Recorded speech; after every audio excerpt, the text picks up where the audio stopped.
Hi everyone. Market last Thursday பார்த்தீங்க அப்படின்னா ஒரு 33 பாயிண்ட்ஸ் வந்து பாசிட்டிவ்ல வந்து நிஃப்டி கொடுத்துருந்தாங்க. ஸோ முடியும் போது 22,713. மார்க்கெட் ஓப்பன் ஆகும்போதே பார்த்தீங்க அப்படின்னா ஒரு 450 பாயிண்ட்ஸ் பக்கம் கேப் டவுனில் இருந்த மார்க்கெட்டு திரும்பவும் ரெக்கவர் ஆகிட்டு ஓவராலாக மோர் தென் டவுன்ல இருந்து பார்த்தீங்க அப்படின்னா மோர் தென் 600 ஆல்மோஸ்ட் 600 பாயிண்ட் வரைக்கும் மார்க்கெட் மேலே வந்திருந்தாங்க. ஸோ முடியும் போது பார்த்தீங்க அப்படின்னா ஒரு 33 பாயிண்ட்ஸில் வந்து மார்க்கெட் முடிஞ்சிருக்கு.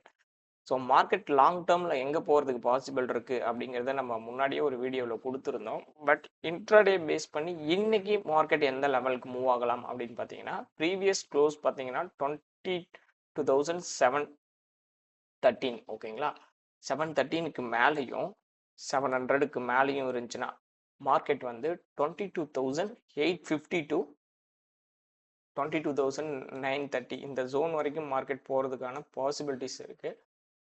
இதையும் பிரேக் அவுட் கொடுத்தாங்க மார்க்கெட்டில் அப்படின்னு பார்த்தீங்கன்னா மார்க்கெட் வந்து அடுத்து 23,100 இந்த ஜோன் வரைக்கும் மார்க்கெட் வந்து போகலாம். அதே போல் டவுன் சைடில் பார்த்தீங்க அப்படின்னா 22,700க்கு கீழே மார்க்கெட் இருந்தால் 22,470 இந்த ரேஞ்ச் வரைக்கும் போகலாம்.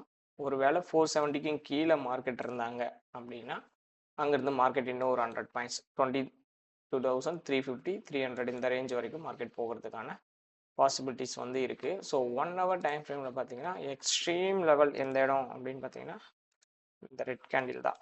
ஓகேங்களா, அப்போ 22,200 250 டு 200 இந்த ரேஞ்ச் வரைக்கும் எக்ஸ்ட்ரீம் லெவல் லோ வரணும் அப்படின்னா மார்க்கெட் வர்றதுக்கான பாசிபிலிட்டிஸ் வந்து மார்க்கெட்டில் இருக்குது.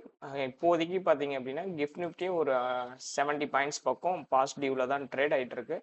ஸோ என்ன நடக்க போகுது அப்படிங்கிறத நம்ம வெயிட் பண்ணி பார்க்கலாம். Thank you everyone.